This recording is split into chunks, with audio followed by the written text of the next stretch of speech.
Good morning, good afternoon, good evening, and welcome to the Wounds to Wisdom podcast. I'm your host, George, and this is Bern. So welcome to Miss Kath this morning onto our podcast. Miss Kath has been in my life for, I was trying to work it out yesterday. I was trying to work out how old the girls were when they met at school, and it would have been grade 7 or grade 8.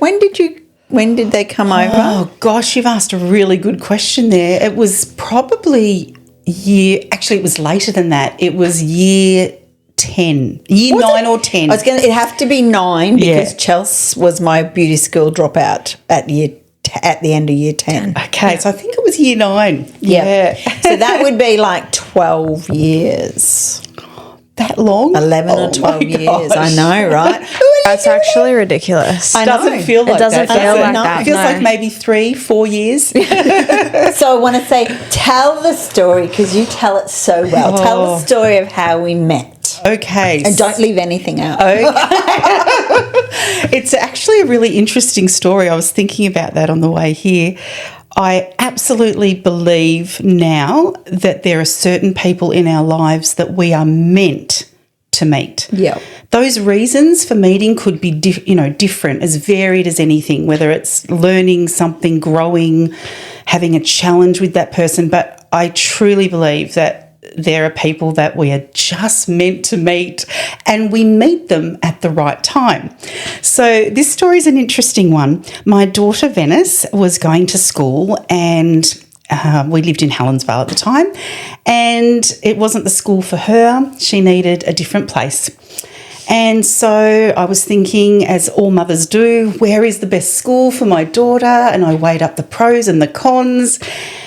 And one day I had this really distinct impression that she was meant to go to Eleanor. Now, the funny thing is that Eleanor is nowhere near where we were living. I'm talking about choose the furthest school from you and make it incredibly impossible to get your child to school, and bang, that's the school that your daughter's meant to go to. And this was like, wow, hold on, what's going on here? I had not considered that. So the impression just wouldn't leave me. It was like, this is the school for your daughter. And I'm like, this is crazy. But I went with it. I felt, for whatever reason, I'm meant to do this. And we put her into the school, and she very quickly met your daughter, and they hit it off. And then that's how I actually met you. I realised that, yes, the school was for Venice, that's true, but boy, was the school meant for me. And this is the beauty of it. I truly believe that if you listen to Spirit, or those beautiful promptings or impressions that you get, if you just have a bit of faith, have a bit of trust, there's always a good reason for following it. And it may not be the reason you think. It may not be that that's the school for your daughter and that's the only reason. But yeah, looking back now, I'm like, there were 2 reasons. Yes, to help Venice, but certainly to help me and for me to meet you. And I honestly don't know how you and I would have met had it not been for listening to that intuition and just going and Do you remember the first date we had?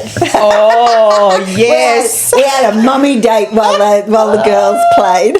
Now, are we talking about the beach? We are talking about the beach. That is seared in my memory. Can we just say, Kath's happy place is the beach? Yeah, we actually had our first mum's date at the beach. I did not know what to expect at all because we really didn't know each other that well. No idea who each other was. So I was excited, I could be making a new friend. And we met on the beach. Was it Talabudra? I can't remember now. Palm Beach. It was beautiful. We walked almost like the beginning of Palm Beach all the way up to Talabudra end and sat on the rock wall. And I'm talking, we were in the morning, and by the time we left there, it was like hours and hours and hours later. It was incredible. I wish I could express how incredible it was. We were sitting on those rocks and we started talking about deeper things.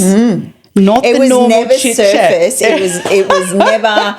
Yeah, we went really deep, really quick, and it was really cool because I think it was the first person I'd met in a very long time where I thought, "Holy shit! Someone else has got all these questions and all this, is same as me." And it was like, I think that was the connection. It was like, yeah, you're searching too. Great, let's search together. Yes, and it was really good because I don't know if you guys feel the same way, but sometimes you meet people and you're quite aware of how deep you can go with them. Yes.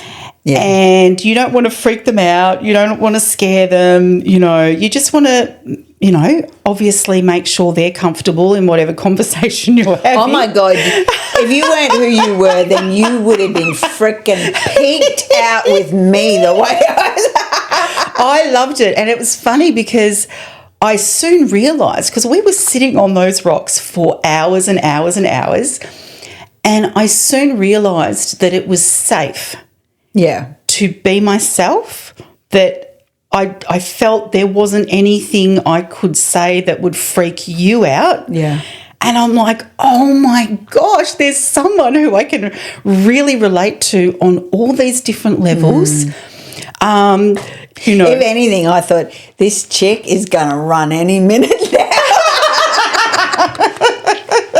Not at all. In fact, you enlightened me. I can't recall the exact topic that it was, but you said something and I'm like, oh, that's so interesting. I haven't been able to talk to anybody about that. And I remember you talking about different people that offered different opportunities of learning in different spiritual areas. And I'm like, wow, okay, yeah, I think I might like to, expand my understanding and try, be brave enough, to say, you know what, I think there's more to this. And the thing that I love too about that conversation is that we're just two souls sitting on the rocks, and I think a lot of people, they need to label you. Yes. They need to put you in a little pigeonhole and a little box. Yeah. Get in your box. Yeah. Yeah. So, you're spiritual, oh, you're one of those weirdos, or you're religious, you're one of those weirdos, or you're psychic medium, you're one of those weirdos. It's like people just need to put you in your pigeonhole. And I was having this conversation with you and it was like, wow, okay, so you don't go to my church, who cares? You're spiritual in this way. We can connect on what I believe is absolutely universal, and that is love. Totally. I'm a huge believer that if people can just get beyond the pigeonholing and the labelling and the judgment. The surface. What the surface. eyes see, they judge upon. Yeah. It's really difficult to get. I think that's where we really connected, was on a heart level. It was like, I see you. Yes. At that level. But I think that's where I see almost everybody I meet, because I always felt very judged as a child. Okay. Very judged, and preconceived idea that when you're second last of 11, there's all this baggage that the family carries. This child did this and this child did that, and you're going to be a really academic because they were academic. It's like, yeah, nope. Like, just let me be me. Yes, yeah.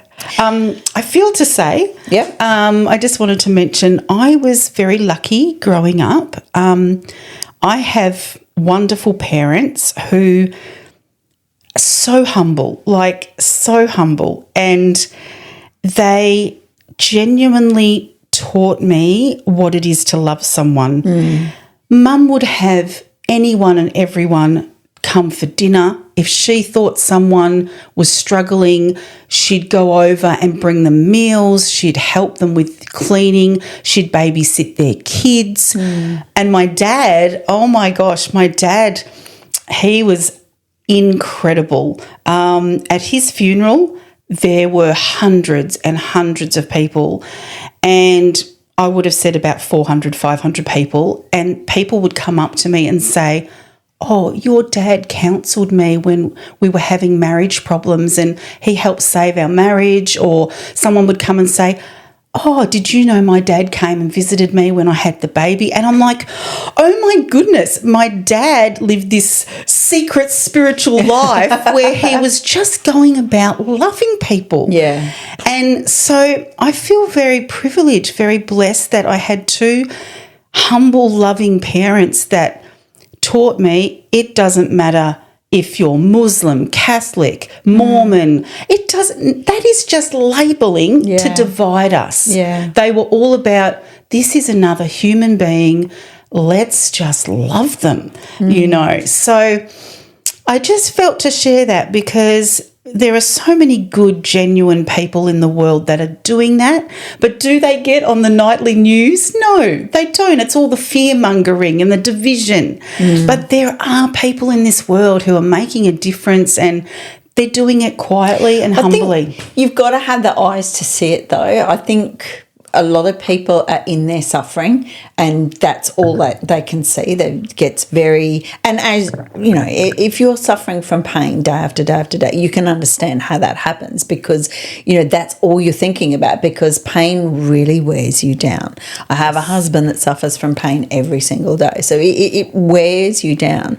So don't get me wrong, I understand that part, but if you can actually lift yourself up and begin to see the good in the world, and there is a lot of good in the world. I know there's a lot of stuff happening in the world right now that is very controversial, and everybody wants to have their opinions about it. Whereas I say, you know, look at your own community. We have the most amazing little community here that all look after each other. We got a little chat group that everybody takes care of each other. Someone needs something.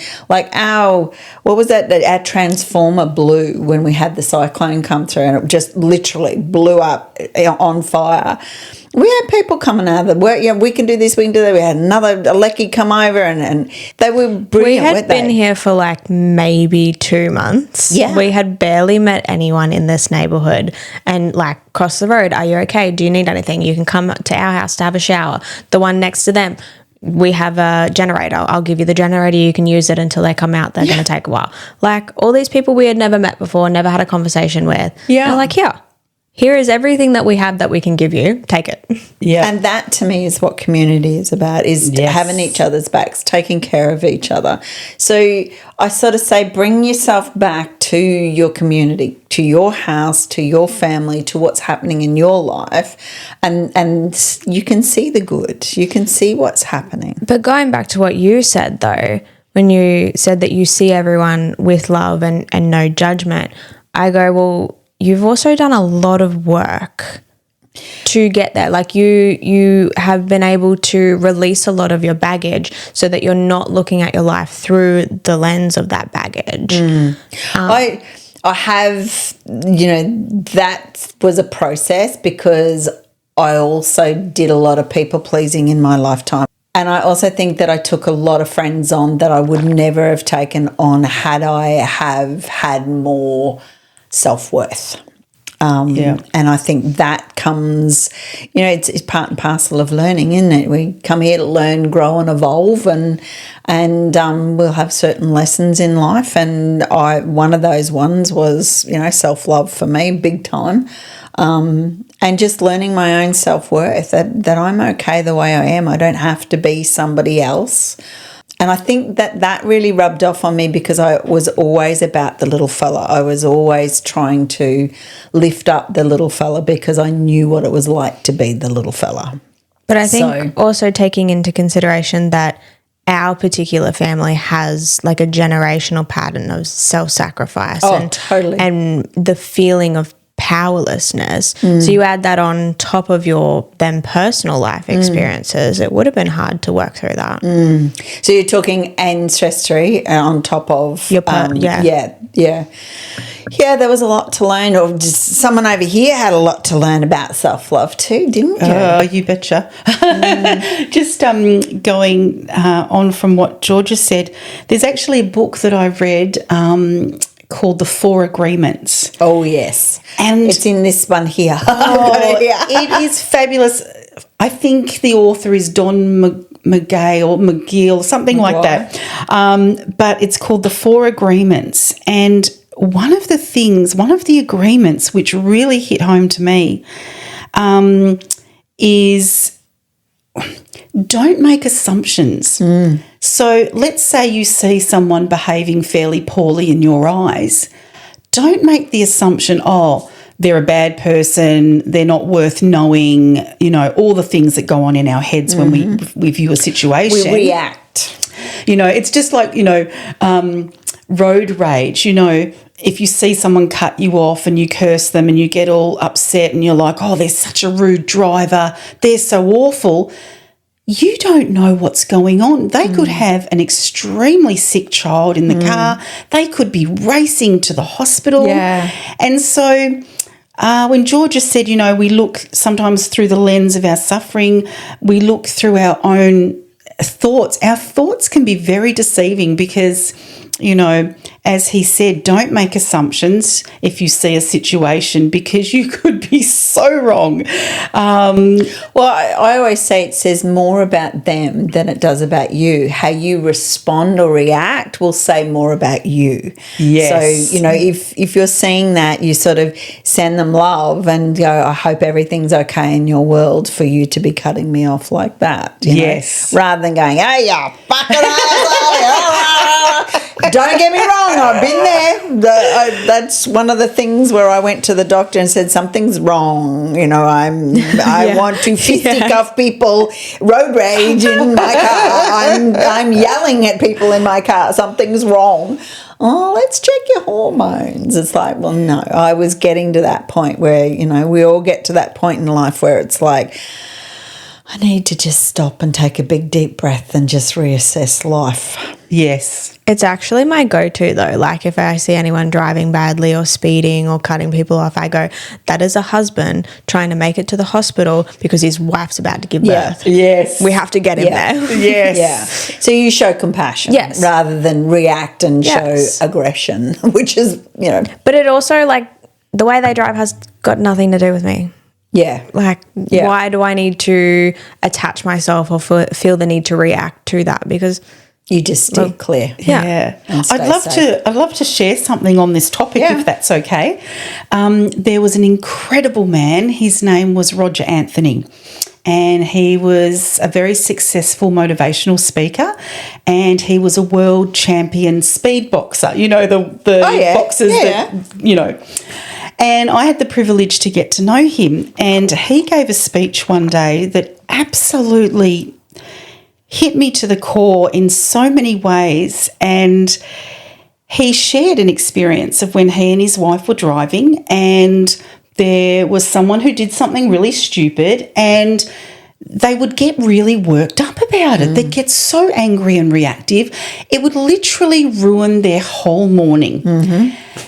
And they decided that they needed to change that. And he said, look, how about if that ever happens again, we just pray for them, we send them good vibes, just try and really change our reaction to one that's positive and compassionate rather than really reactive. And so sure enough, somebody else, was driving terribly, and they decided to do that, and they couldn't believe the change that it made to them personally and to their day. And that got me thinking, okay, maybe I could do that too, but maybe I could do that when ambulances go past. Maybe I could send a prayer, send some love to the person in the ambulance. And I did that. I did that for years. I just prayed for that person that they'd be looked after. Anyway, one day I had a very, very sharp pain in my stomach. It was awful, and it was getting progressively worse. And I ended up in a little hospital that didn't have a lot of facilities, actually. They certainly didn't have the equipment to see what was wrong with me. And they said, look, you're going to have to go to Frankston Hospital, a different hospital. They popped me in an ambulance. I was all by myself. I was very frightened. And I was in a lot of pain. Like, I'm talking my appendix had perforated. Oh, wow. I was in a lot of pain, but they still didn't know that I was in a bad way. And I remember lying in the ambulance, scared, alone. No one was in the back of the ambulance, and I was in such pain. And I remember saying this thing to myself. I said, I wonder if somebody's driving past and praying for me. Oh. And then I thought, no one would be doing that, because no one is as stupid as me. Oh, no. And Jeez, you put yourself down there. You better believe it. And the minute I said that, and this is the God's honest truth, the minute I said it, I doubt anyone would be praying for me. This golden light, like I've never seen anything like it, this golden light came down into the ambulance. Oh. And it was so warm, and it just, enveloped me. Is that the word? Yep. But it stayed with me until I was in the hospital, and I had to lie in the hallway on a stretcher for 7 hours with a burst appendix.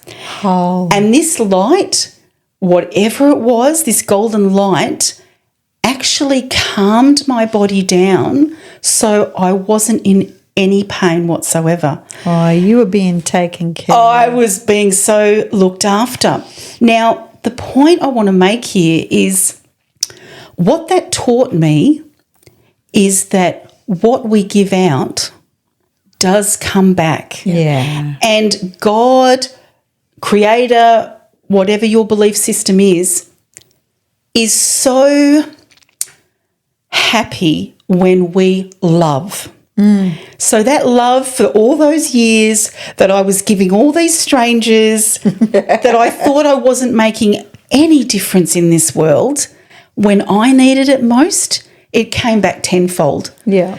And I attribute this beautiful experience to Roger Anthony, who shared that he and his wife, Cindy, decided no more road rage reactions. No, let's turn this around. Let's give that person the love that they so clearly need. And I just feel very grateful, because that was a beautiful life lesson that I was able to learn. Yeah, yeah. I did the same thing. Every time I hear an ambulance, it's like, sending you lots of love and support. And then I always tag on the end of it, and thank you for our responders, first responders. They're amazing. I always do that. And if I don't even look, because I usually put my hand on my heart to do it, and if I don't do it and we're in the car, Craig looks at me and goes, there's an ambulance. Did you do it? Go, do it quick. They're getting away. Go.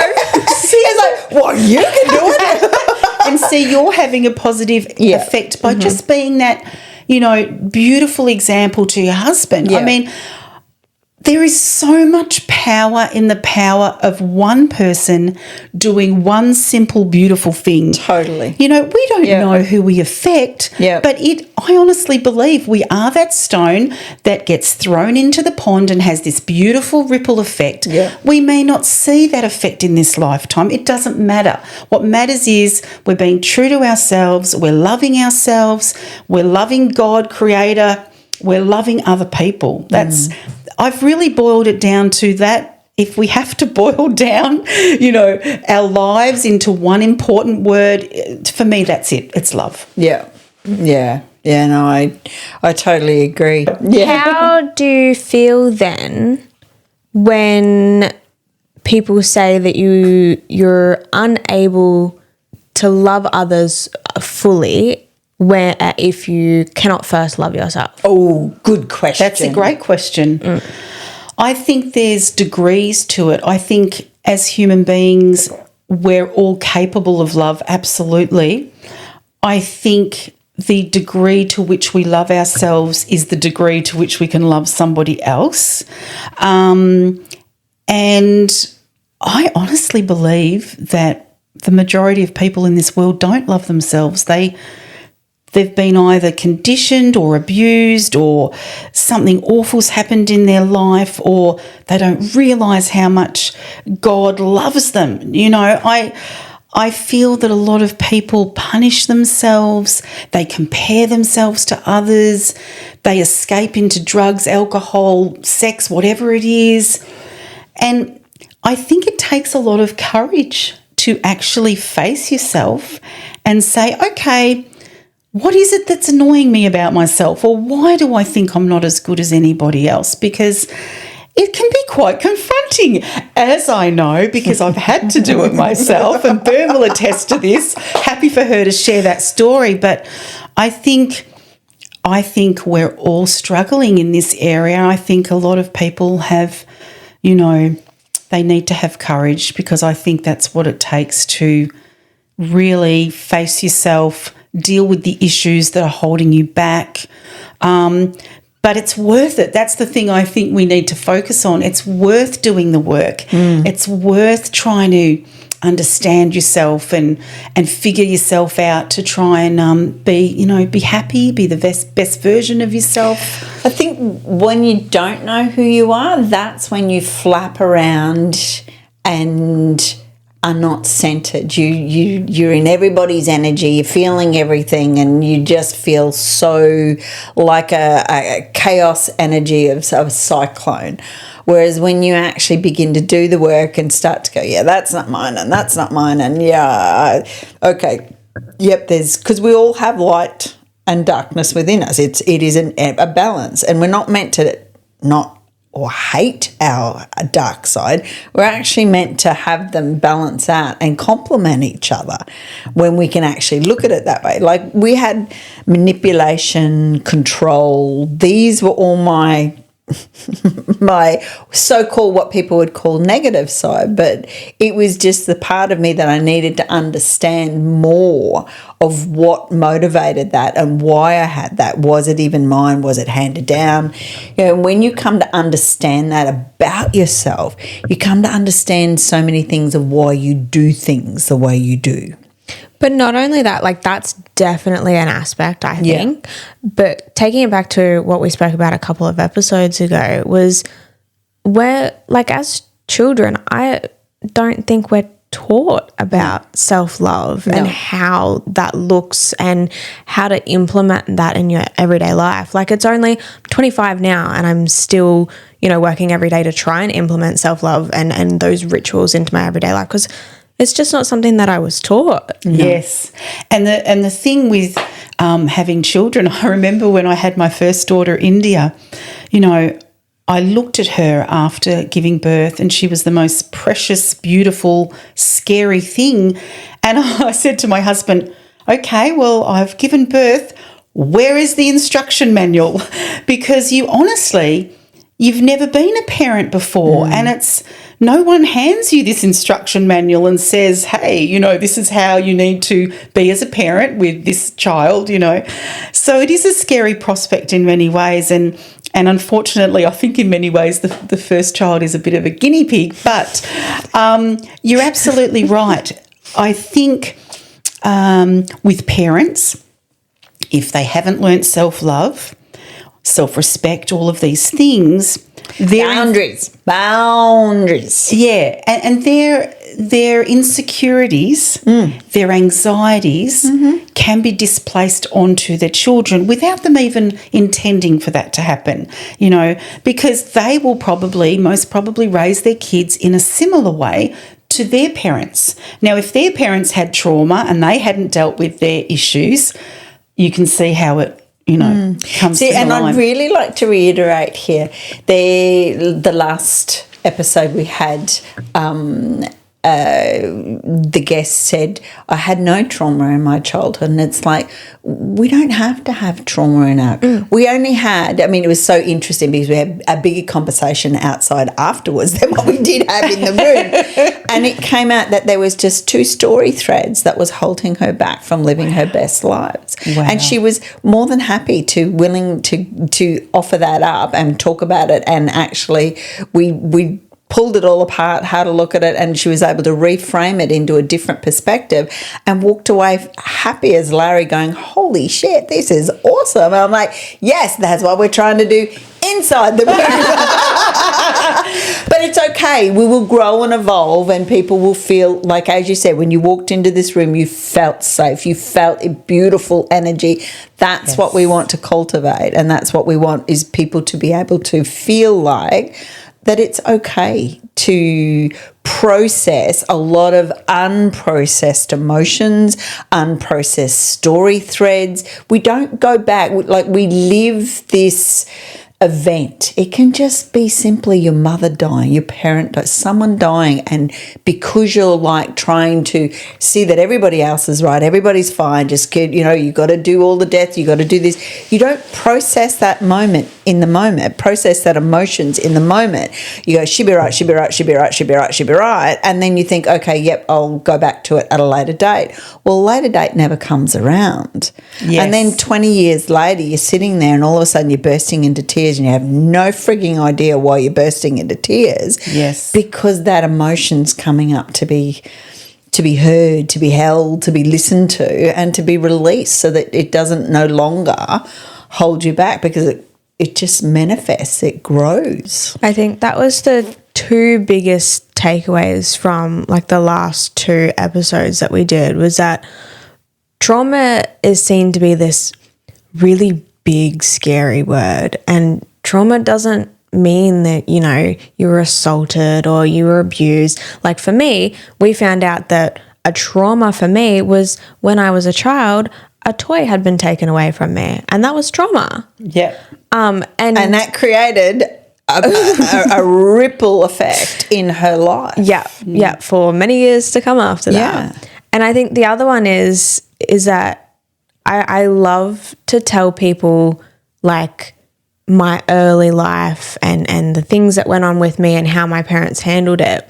But I also like to tell them that like I hold no resentment or anger towards them on how they handled certain situations, because ultimately if they don't know better, they can't do better. Yes. And they had no idea how to handle it any other way than what they did. So yeah. And I think, look, at the end of the day, I think it's safe to say that the majority of parents love their kids. They're just doing what they know, you know. They're doing the best they can with what they know. Yep. So, I don't think it's productive to blame your parents and say, well, this and this, Or blame anyone. Like, I truly believe everything is a lesson. Everything that happens for you happens for you for a reason. It doesn't happen to you. Absolutely. It happens for you. So if you can actually change that perspective, that one little perspective in your life, and ask, okay, why is this happening for me right now? Yes. You can look at it from a very different perspective. If you go into that victim mode, this is happening, fuck this, and then that's all you continue to manifest is that it's all happening to me. Whereas if you can go, okay, why? What do I need to learn about this? Then the lesson, you process it, you integrate it, you embody it, and then you move on. Yeah. That, I am a true believer, is what life's all about.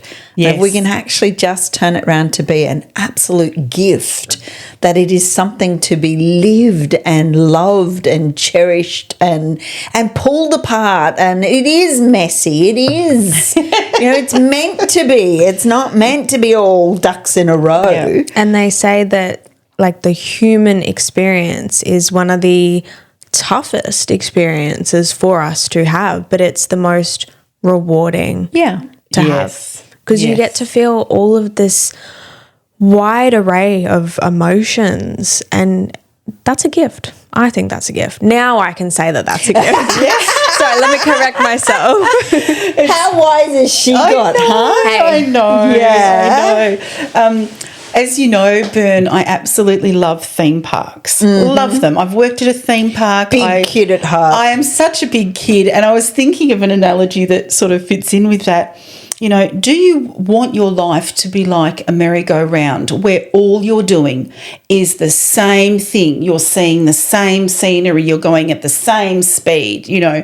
Do you want it to be boring and mundane like that? Or do you want it to be like a roller coaster where when you're up high, the view is insanely good, you know, you have some thrills, you have some twists and turns, you know. It's like, I think as much as I get scared on roller coasters, I think that's more thrilling and more engaging and interesting than being on a boring merry-go-round, you know. You know what I'm seeing? We went to the Bow Desert show and the kids, Chelsea and Aiden and Joel, went on this big thing up and George and I went on the teacup. I would have been on that teacup with you, don't you worry. We spun ourselves sick. We had a good time. The lady kept spinning us every time we went past. She's like, all these kids are just sort of sitting there. Like, we're like, woo. We did have to go check if there was a height restriction first before we could get on. We thought we were pretty good because we're both pretty short. The teacups are great. They're great. But I think, you know, when we're going through a trial, I think that's when we do suffer and we feel like the victim and why me and this is not fair and we compare our lives to other people's lives and things like this. Comparison is the asshole of everything. The thief of joy, someone wise once said. That was me, wasn't it? No. Joy. I know I have said that. That was me. And it was in my book as well. Maybe I stole it from somewhere. I don't know. But it is. It really is. Because if you're sitting and comparing yourself to someone else, you can't compare yourself. You have none of their life experiences, none of their perceptions, none of their wisdom. You have all your own gifts, abilities, and uniqueness. You are unique right down to your fingerprint for a reason. Yes. You're not meant to be the same as anybody else. Yeah. I love that quote that says, be yourself because everybody else is taken. Yeah. You know, and I think when I look back on the trials in my life, when you're going through them, let's be honest, they suck. When you're going through them, you don't get it. You don't understand. No. But when you get through them and you look back on them, I honestly believe if you do that and really analyse them, there is a lot of growth, a lot of learning, a lot of good things. So much wisdom you can pull from it. Yes. That's why we're called Wounds to Wisdom, because, you know, when you actually process things properly, you can actually pull such beauty and wisdom that you can then take forward in your life. Yes. I think it's one of the, if I had to choose, I think that's one of the greatest lessons that Mum has taught me, is to be able to see experiences for that they're happening for me and not to me. Like over the last few years, I've been able to get through a lot of really shitty times, like during those periods, being like, okay, there is a lesson here that I'm supposed to learn, and being able to see it from that perspective. Like, yes, it was shit. Like, I worked in a really shitty workplace. I hated going to work. But when that experience ended, I was like, holy shit, I have all of these life experiences that I've just learned. And it was a gift. Yes. It was so great to be able to see it that way and not leave that place being like, well, I've just wasted almost 3 years of my life working there. Like, no, I learned so much while I was there. I think if we look at our trials as building blocks to help us in the next chapter of our lives, I think that would be helpful to do that. Sometimes I think we go through trials maybe even solely for the benefit of others, because I know that if I've had a family member who's gone through something, they've been able to be more empathetic or compassionate to other people that have had that illness or what have you. So sometimes I think the trials are definitely for us, and sometimes I think, well, maybe that little trial was meant to help that person because you were able to be there for that person, empathise. It's opened you up to what other people are going through. I think we're very lucky to have them, and we hate them when we go through them. I think we can all agree on that. But when you look back in retrospect, there's something beautiful that does come out of it. So, Miss Kath, You're going to ask me a hard question now. I She can said, just "This is feel the it. perfect transition. Let me just jump in right here." let me just put my finger on something. What would be your biggest lesson this lifetime round? Oh, hit me with the big one, Bern. Well, there's one coming after that too. So She I'll said, just let- "Prepare yourself." Oh, okay. Repeat that. What would you perceive to be your biggest lesson in this lifetime around? Oh, gosh. Wow, there's so many ways I could answer that. The biggest lesson. Maybe not the biggest, but the most valuable. There you go. She's pinpointed it down a little bit more. I know you've had a lot of lessons. Oh, you and betcha, I know baby. You've worked your ass off, at least in the last 5-6 years. Yes, absolutely. I think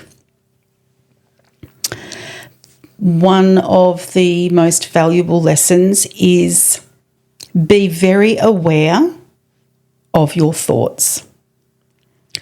Very good. Now explain that. Thoughts are not necessarily your friends.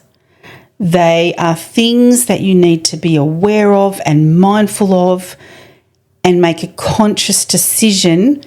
Do you want to accept and embrace that thought? Is that thought going to help you? Is it going to help you grow?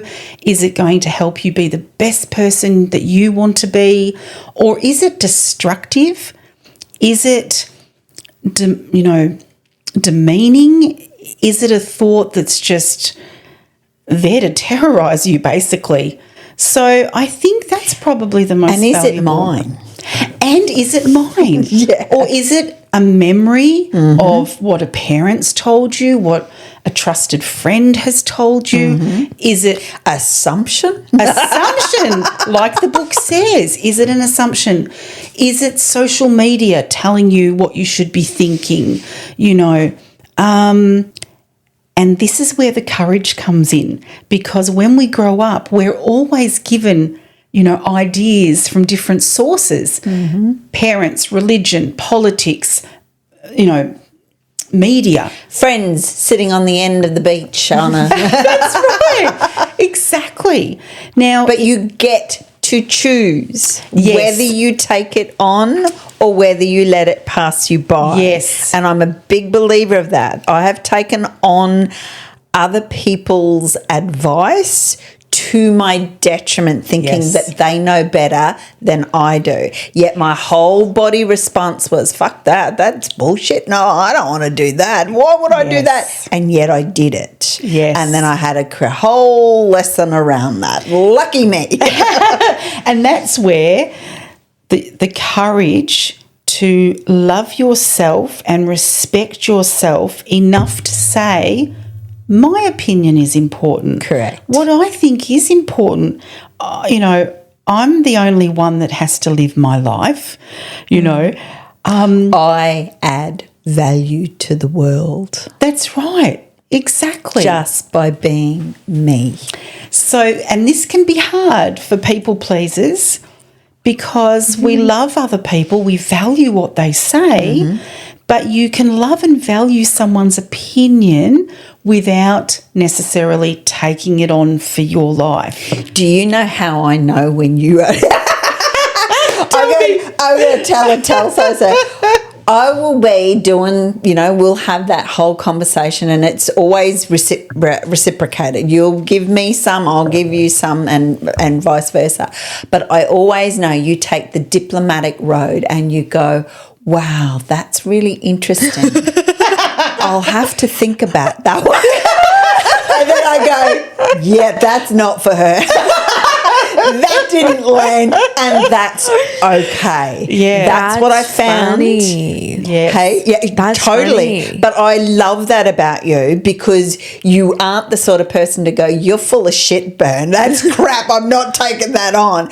but you will say it in a way that feels good for you. But also I know that you're standing in your power going, yeah, that's not for me. And that's okay. We all do it in different ways. Some people are more vocal about it. I've just sort of gone, yeah, I don't feel that. No, this is what I feel. That doesn't resonate with me. That's perfect way to do it. Yeah. Because then that's you standing in your power going, yeah, no, that's not it. And then let's brainstorm or spitball a little bit more around it, and you get more something that's more aligned to you. Yes.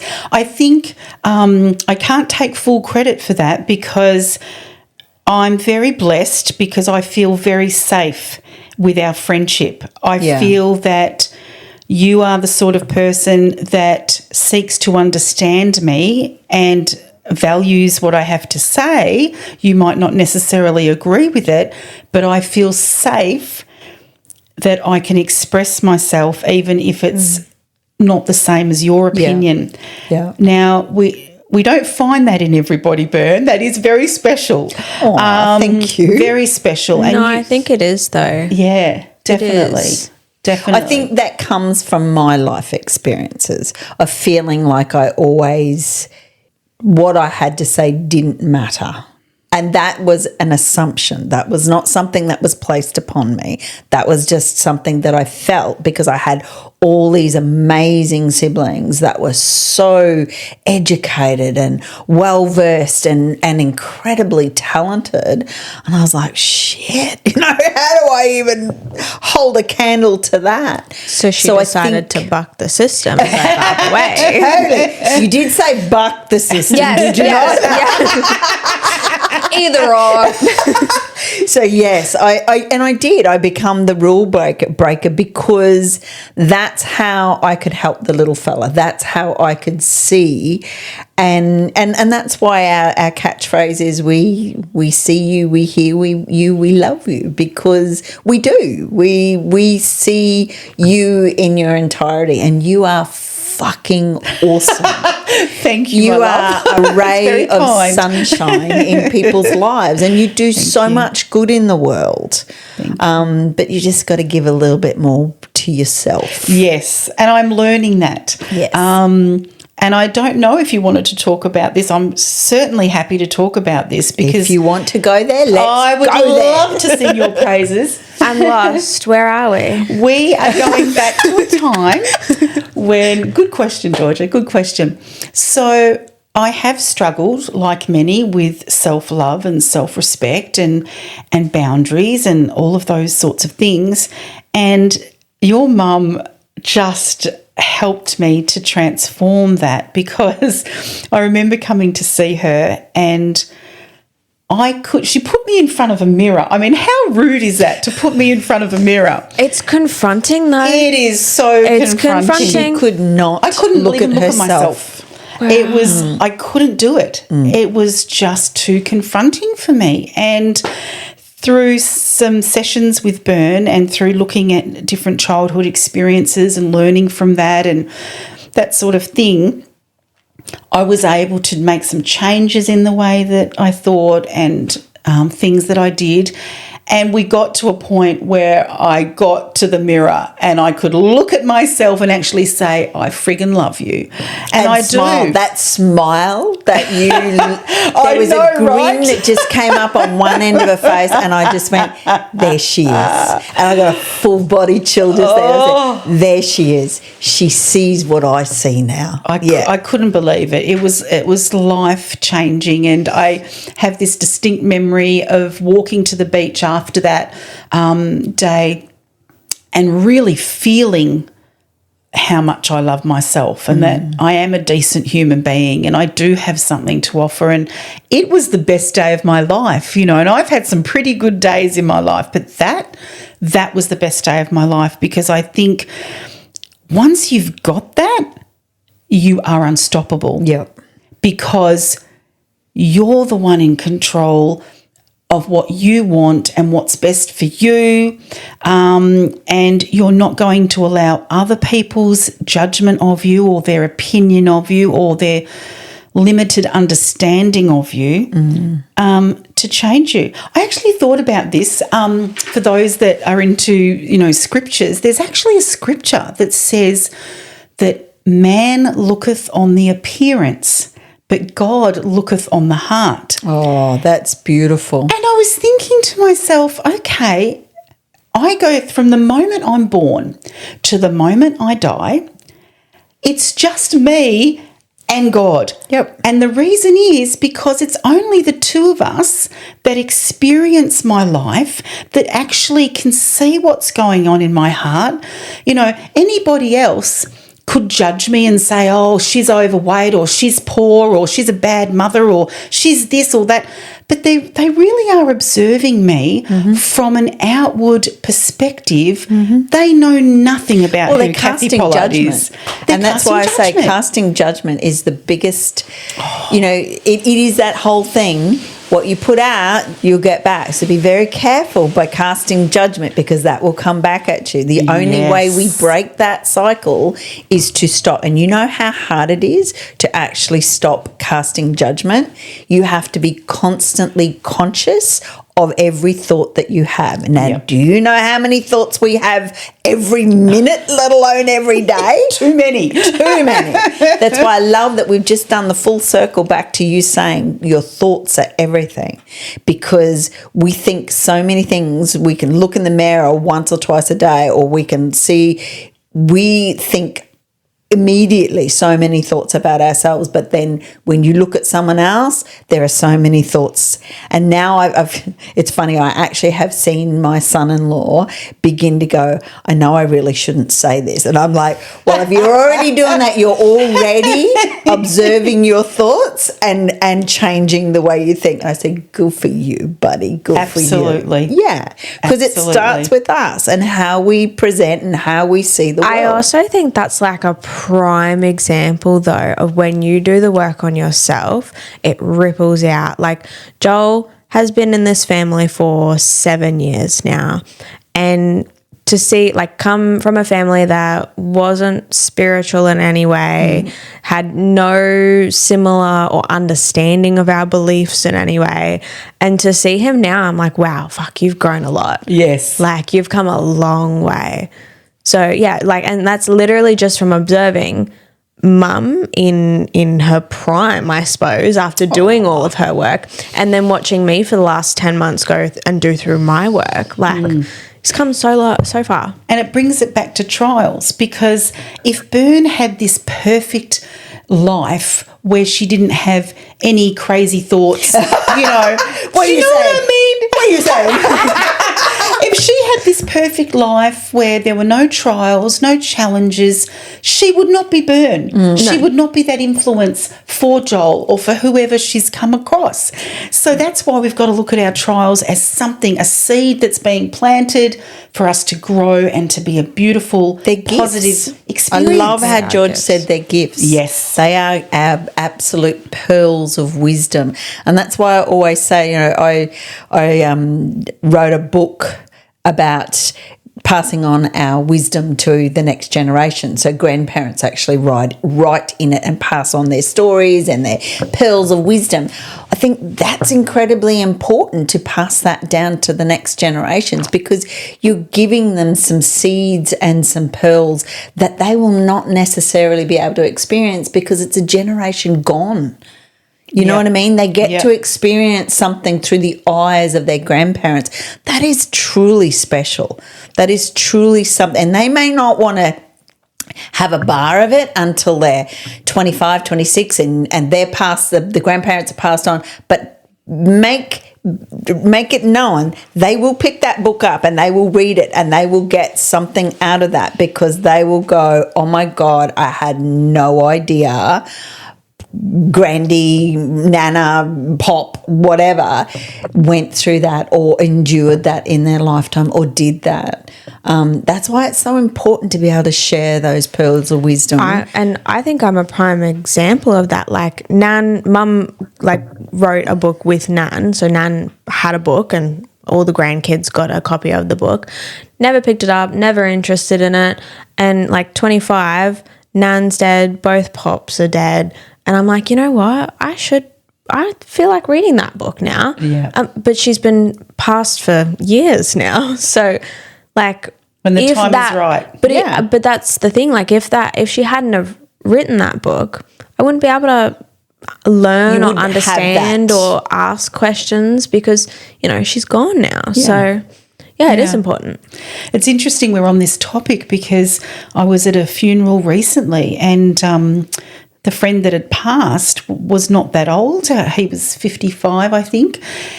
And it got me thinking because I learnt some things about him that I had no idea about. I did not know he was an amazing artist, did not know that he loved roller skating. Wow. Simple things, but it meant a lot to me to find that out. And it got me thinking, why is it that, you know, we go to funerals and we learn something about someone that we never knew?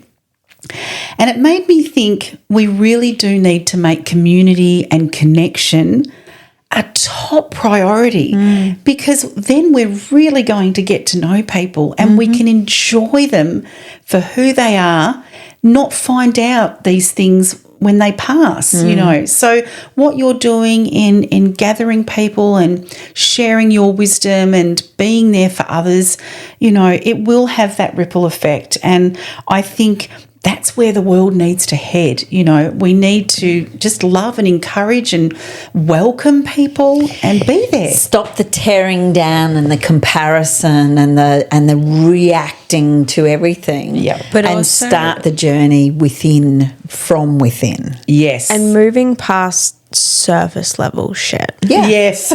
Yeah. I can't Because do you're that not- anymore. You're not gonna know that your friend liked to roller skate unless you right. move past the how was your weekend? How have you been? How's work? Like, yeah, sure, you ask those things, but it's still surface level stuff. Yes. Like, have those deeper conversations. I love, I believe it was Heath Ledger that said people ask you what your job is or are you married or what school your kids go to, but they never ask you, are you happy? Yeah.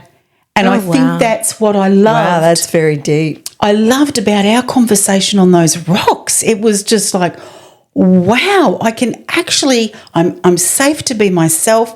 I'm safe to say a whole lot of weird things and conspiracy theories and spiritual things. And this chick, she's not even flinching.